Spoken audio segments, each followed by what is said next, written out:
Hello everyone, स्वागत है आप सभी का K2 एकेडमी पे। और आज की क्लास में हम लोग बायोलॉजी के यहाँ पे इम्पोर्टेंट एमसीक्यू क्वेश्चन करने वाले हैं, जो कि आपके एग्ज़ाम के लिए बहुत ही हेल्पफुल होने वाला है। तो चलिए आज के क्लास को स्टार्ट करते हैं। और ये जो क्लास है वो Jharkhand ANM GNM entrance exam 2026 के लिए है, जिसका एग्ज़ाम आप लोगों को 23 अगस्त 2026 को होने वाला है। तो चलिए क्लास को स्टार्ट करते हैं। और सबसे यहाँ पे पहला क्वेश्चन दिया हुआ है। सबसे पहला क्वेश्चन है कि मानव में भ्रूण का विकास कहाँ पे होता है। यहाँ पे क्वेश्चन पूछ रहा है, बतलाइए। तो मानव में जो भ्रूण का विकास होता है वो कहाँ पे होता है। ऑप्शन है यहाँ पे ओवरी में होता है, फैलोपियन ट्यूब, यूट्रस या फिर सर्विक्स। तो सबसे पहले हम यहाँ पे आपको बतलाते हैं कि जो मानव में है वो फर्टिलाइजेशन कहाँ पे होता है, यानी कि निषेचन है वो कहाँ पे होता है। निषेचन कहाँ पे होता है, फर्टिलाइजेशन। तो ये जो है वो फैलोपियन ट्यूब में होता है, फैलोपियन ट्यूब के अंदर होता है। फैलोपियन ट्यूब को हिंदी में अंडवाहिनी या फिर डिम्ब वाहिनी बोलते हैं। यहाँ पे फर्टिलाइजेशन होता है। और फर्टिलाइजेशन होने के बाद जो है यहाँ से जो फर्टिलाइजेशन के बाद जो यहाँ पे जो क्या बनता है, यहाँ पे जाइगोट बनता है। और उसके बाद जो इसका विकास होता है वो कहाँ पे होता है, तो यहाँ से जो क्या बोलते हैं, यहाँ पे जो फैलोपियन ट्यूब है यहाँ से धीरे धीरे जाकर ये जो है वो यूट्रस के अंदर चला जाता है। यूट्रस के अंदर चला जाता है जहाँ पे इसका डेवलपमेंट होता है, यानी कि ऑप्शन नंबर सी, यूट्रस में चला जाता है। और इसको हिंदी में गर्भाशय बोलते हैं, गर्भाशय बोला जाता है। तो जहाँ पे इसका डेवलपमेंट होता है। लेकिन फर्टिलाइजेशन जो होता है वो फैलोपियन ट्यूब में होता है, इसको भी याद रखना है। फैलोपियन ट्यूब के अंदर फर्टिलाइजेशन होता है। अगला यहाँ पे क्वेश्चन है कि अगला क्वेश्चन क्या है कि मटर के पौधे में मेंडल ने अपने प्रयोगों के लिए क्यों चुना। मटर के पौधों को मेंडल ने अपने प्रयोगों के लिए क्यों चुना। कम समय में पीढ़ियाँ बनती है इसलिए, स्पष्ट विपरीत लक्षण दिखाई देता है इसलिए, स्वपरागन एवं नियंत्रित पर परागन संभव होता है इसलिए, या फिर उपयुक्त में से सभी। तो यहाँ पे जो मेंडल ने जो मटर का पौधा चुने थे इसलिए चुने थे क्योंकि यहाँ पे कम समय में पीढ़ियाँ बनते हैं, यानी कि यहाँ पे जो टाइम लगता है वो बहुत ही कम लगता है। और बहुत सारे यहाँ पे पीढ़ियाँ बन जाते हैं कम समय में, यानी कि शॉर्ट लाइफ साइकिल होता है इसका। सेकेंड है कि स्पष्ट विपरीत लक्षण यहाँ पे दिखाई देते हैं। जो विपरीत लक्षण होते हैं, जैसे कि विपरीत लक्षण में गोल बनता है या झुर्रीदार बनता है। उसका कलर जो होता है वो इजीली दिखाई देता है। वो बौना है या लंबा है ये भी इजीली दिखाई देता है, यानी कि उसका जो विपरीत लक्षण है वो स्पष्ट दिखाई देता है। इसके अलावा वहाँ पे जो स्वपरागन एवं नियंत्रित पर परागन जो है वो पॉसिबल होता है। वहाँ पे हम उसको स्वपरागन भी करा सकते हैं, पर परागन सब जो है उसमें पॉसिबल होता है। इसलिए मेंडल ने मटर के पौधे को चुने थे। तो ऑप्शन नंबर डी, उपयुक्त सभी हो जाएगा। अगला यहाँ पे क्वेश्चन है कि ओजोन परत का क्षय मुख्यतः किस गैस के कारण होता है। ओजोन परत का क्षय मुख्यतः किस गैस के कारण होता है। और बायोलॉजी का जो अगला क्लास आने वाला है वहाँ पे हम कंप्लीट रिवीजन आप लोगों को कराने वाले हैं। जो बायोलॉजी का नेक्स्ट क्लास आएगा उसमें हम लोग टॉप 50 जो मोस्ट रिपीटेड क्वेश्चन आता है आपके एग्ज़ाम में उसको हम लोग करने वाले हैं, जिससे कि आपका बायोलॉजी का कंप्लीट आप लोगों का रिवीजन हो जाएगा। तो बतलाइए कि ओजोन परत का जो क्षय है वो मुख्यतः किस गैस के कारण होता है। तो जो ओजोन परत का क्षय है वो CO2 के कारण होता है, CFC या फिर O2 या N2। तो देखिए जो ओजोन परत होता है वो क्या होता है। तो ओजोन परत आपको पता है समताप मंडल में होता है, जिसको स्ट्रेटोस्फेयर मंडल भी बोलते हैं, वहाँ पे होता है। और ओजोन जो होता है ये बचाता है पृथ्वी तक, किसको बचाता है, पृथ्वी तक जो अल्ट्रा वायलेट रे आता है सूर्य के प्रकाश से उसको आने से बचाता है। तो जो ओजोन परत होता है इसको नष्ट कौन करता है।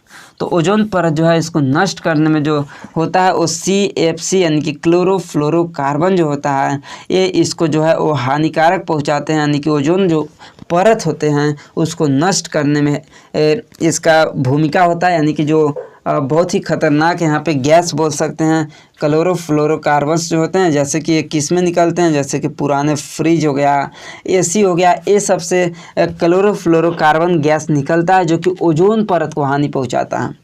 ओजोन परत को हानि पहुँचाता है, जो कि ओजोन परत जो होता है वो जो हानिकारक पराबैंगनी किरणें आती है उससे प्रिवेंट करता है पराबैंगनी किरणें से।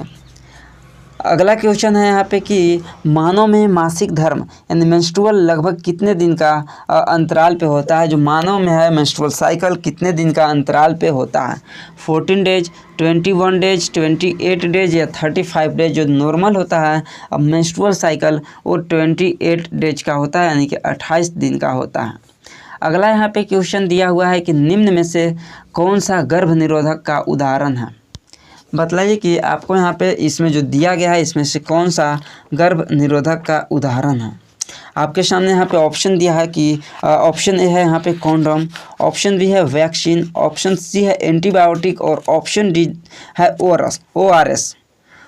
क्या है जो यहाँ पे गर्भ निरोधक का उदाहरण है, यानी कि कॉन्ट्रासेप्टिव, यानी कि जो फर्टिलाइजेशन होने से यहाँ पे प्रिवेंट करता है, बचाता है।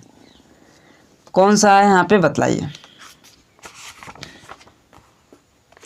बिल्कुल यहाँ पर राइट आंसर आप लोगों का आ रहा है, ऑप्शन नंबर ए हो जाएगा कॉन्डोम। ये जो है वो आपका एक गर्भ निरोधक का उदाहरण है, कंट्रासेप्टिव मेथड है। अगला यहाँ पे क्वेश्चन है, क्वेश्चन यहाँ पे दिया है कि खाद्य श्रृंखला में प्रत्येक पोषक स्तर पे लगभग कितने प्रतिशत ऊर्जा अगले स्तर तक पहुँचती है। बतलाइए यहाँ पे अगले स्तर तक ऊर्जा जो है वो कितना प्रतिशत पहुँचती है, यहाँ पे क्वेश्चन पूछ रहा है।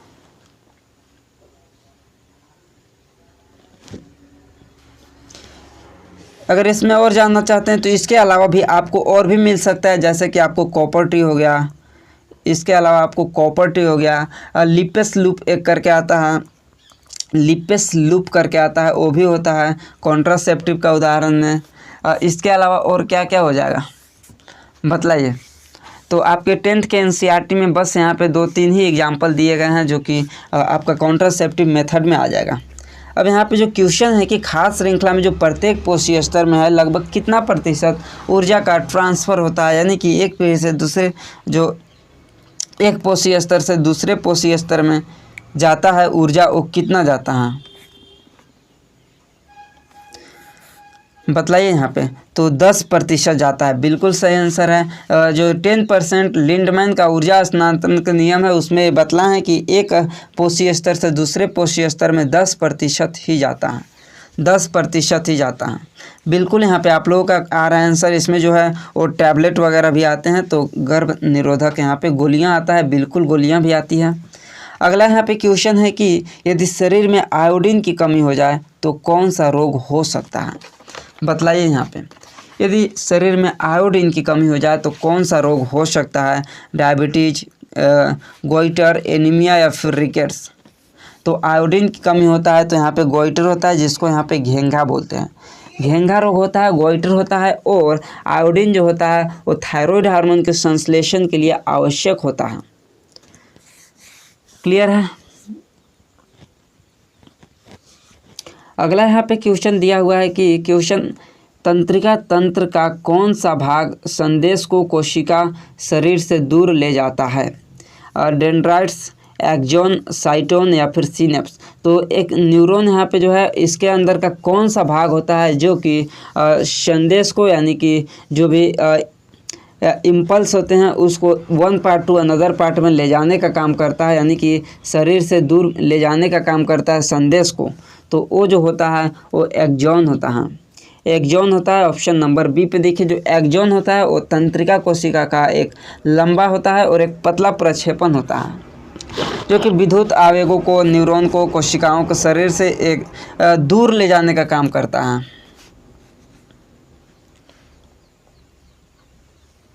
अगला क्वेश्चन पर चलते हैं। तो अगला यहाँ पे क्वेश्चन है कि पौधों में खनिज लवणों का परिवहन मुख्यतः किसके द्वारा होता है। पौधों में जो खनिज लवण होता है उसका परिवहन जो है मुख्यतः किसके द्वारा होता है। फ्लोएम के द्वारा, जाइलम के द्वारा, कॉर्टेक्स के द्वारा, एपिडर्मिस के द्वारा।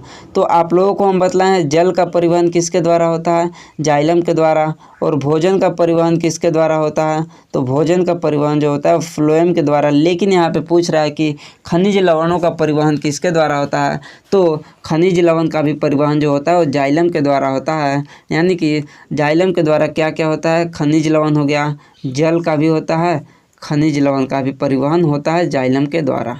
तो ऑप्शन नंबर बी। और फ्लोएम द्वारा भोजन का परिवहन वगैरह होता है। अगला क्वेश्चन है कि यदि किसी व्यक्ति की छोटी आंत की विल्ली क्षतिग्रस्त हो जाए तो सबसे अधिक कौन सी प्रक्रिया प्रभावित होगी? बतलाइए यहाँ पे सबसे अधिक कौन सी यहाँ पे जो प्रक्रिया है वो प्रभावित होगी अगर छोटी आंत की विल्ली जो होता है वो क्षतिग्रस्त होता है। भोजन का पाचन यानी कि डाइजेशन जो है वो ख़राब हो जाएगा। भोजन का अवशोषण यानी एब्जॉर्प्शन ऑफ डाइजेस्टेड फूड, निगलना यानी कि स्वेलिंग या फिर चबाना। तो देखो यहाँ पे जो स्मॉल इंटेस्टाइन की बात हो रहा है यानी कि छोटी आंत की अगर विल्ली क्षतिग्रस्त होता है तो आपका चबाने में दिक्कत नहीं होने वाला है, ना ही निगलने में दिक्कत होगा और भोजन का डाइजेशन में भी नहीं दिक्कत होगा। लेकिन आपको जो दिक्कत होने वाला है वो भोजन का अवशोषण नहीं हो पाएगा, उसका प्रॉपर एब्जॉर्प्शन नहीं हो पाएगा। तो एब्जॉर्प्शन नहीं हो पाएगा, ऑप्शन नंबर बी। अगला यहाँ पे क्वेश्चन है कि थायरॉक्सिन हार्मोन के निर्माण के लिए कौन सा तत्व आवश्यक है? थायरॉक्सिन हार्मोन के निर्माण के लिए कौन सा तत्व आवश्यक है? आयरन है, कैल्शियम, आयोडीन या फिर सोडियम? तो आपको पता है कि थायराइड ग्लैंड जो है वो थायरॉक्सिन हार्मोन बनाता है और इसके लिए जो है वो आयोडीन आवश्यकता होता है। तो आयोडीन हो जाएगा ऑप्शन नंबर सी। आयोडीन के लिए आवश्यकता यहाँ पे आयोडीन होती है। अगला क्वेश्चन है कि निम्न में से कौन सा अजैव अपघटनीय पदार्थ है? अजैव अपघटनीय पदार्थ कौन सा यहाँ पे पूछ रहा है, बतलाइए। तो एक होता है जैव अपघटनीय पदार्थ और एक होता है अजैव अपघटनीय पदार्थ। तो अजैव अपघटनीय पदार्थ में जो जैविक प्रक्रिया या फिर सूक्ष्म जीव द्वारा विघटित नहीं होता है उसको बोलते हैं अजैव यानी कि नॉन बायोडिग्रेडेबल। और बायोडिग्रेडेबल जो होता है अपघटनीय जो होता है जो सूक्ष्म जीव द्वारा वो विघटित हो जाते हैं उसको बोलते हैं बायोडिग्रेडेबल। तो जो पेपर होते हैं वो अपघटनीय होते हैं, कॉटन जो होते हैं वो भी होते हैं और फ्रूट्स फल के छिलके वगैरह जो होते हैं ये सब अपघटित हो जाते हैं। तो जो नहीं होते हैं अपघटित यानी कि नॉन बायोडिग्रेडेबल जो है वो प्लास्टिक का बोतल जो होता है, प्लास्टिक बोतल वैसा का वैसा ही रह जाता है, ये डिग्रेडेबल नहीं होता है, अपघटनीय इसका नहीं होता है। तो ऑप्शन नंबर सी हो जाएगा।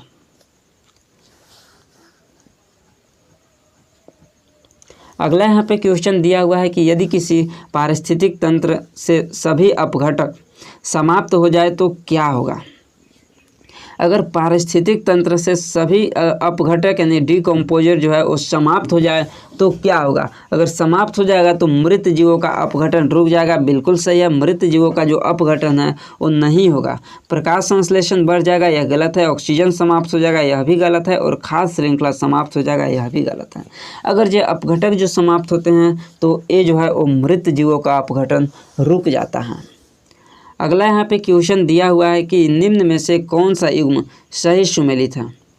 निम्न में से कौन सा युग्म सही सुमेलित है? Xylem food transport, phloem water transport. तो आपको बतलाया था जाइलम जो है वो वाटर ट्रांसपोर्ट और फ्लोएम जो है वो फूड ट्रांसपोर्ट।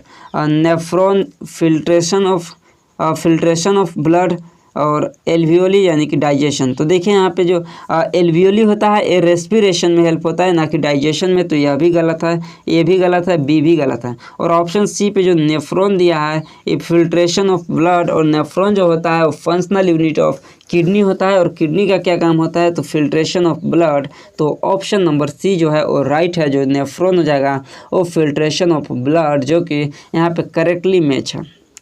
तो ये जो है वो सही सुमेलित है, ऑप्शन नंबर सी। इसका जो राइट आंसर हो जाएगा वो ऑप्शन नंबर सी हो जाएगा।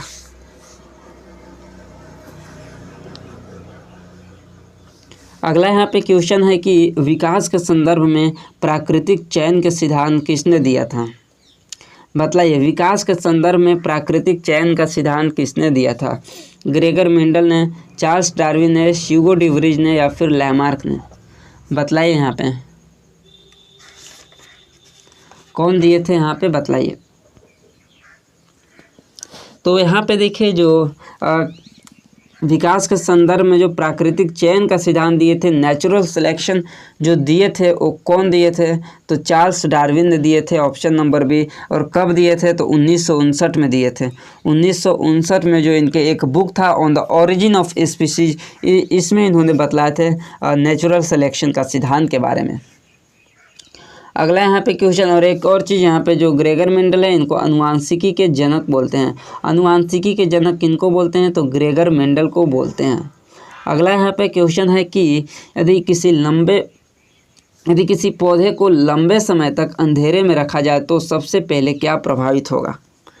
सबसे पहले क्या प्रभावित होगा अगर किसी पौधे को अंधेरे में रखा जाता है लंबे समय के लिए? तो रेस्पिरेशन नहीं हो पाएगा, फोटोसिंथेसिस यानी प्रकाश संश्लेषण, वाटर एब्जॉर्प्शन या फिर मिनरल एब्जॉर्प्शन नहीं हो पाएगा। क्या प्रॉब्लम होगा? तो अगर किसी भी पौधे को लंबे समय के लिए हम उसको अंधेरे में रखते हैं तो वो जो है वो फोटोसिंथेसिस उसका प्रभावित हो जाएगा, यानी कि उसका जो प्रकाश संश्लेषण है वो प्रभावित हो जाएगा।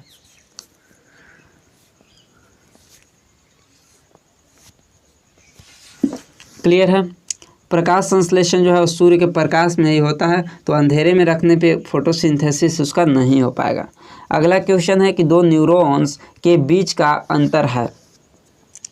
दो न्यूरॉन्स के बीच का अंतर क्या है? डेंड्राइट्स है, सिनेप्स है, एक्सॉन है या फिर इम्पल्स है? बतलाइए। दो न्यूरॉन्स के बीच का अंतर क्या होता है? तो दो न्यूरॉन्स के बीच का अंतर को सिनेप्स बोलते हैं, ऑप्शन नंबर बी, सिनेप्स बोलते हैं। अगला क्वेश्चन है यहाँ पे देखिए कि गैस के रूप में पाए जाने वाला हार्मोन है। गैस के रूप में पाया जाने वाला हार्मोन कौन सा है? ऑक्सीजन है, जिब्रेलिन है, साइटोकाइनिन है या फिर एथिलीन है? तो गैस के रूप में जो हार्मोन पाया जाता है वो कौन सा होता है, बताइए।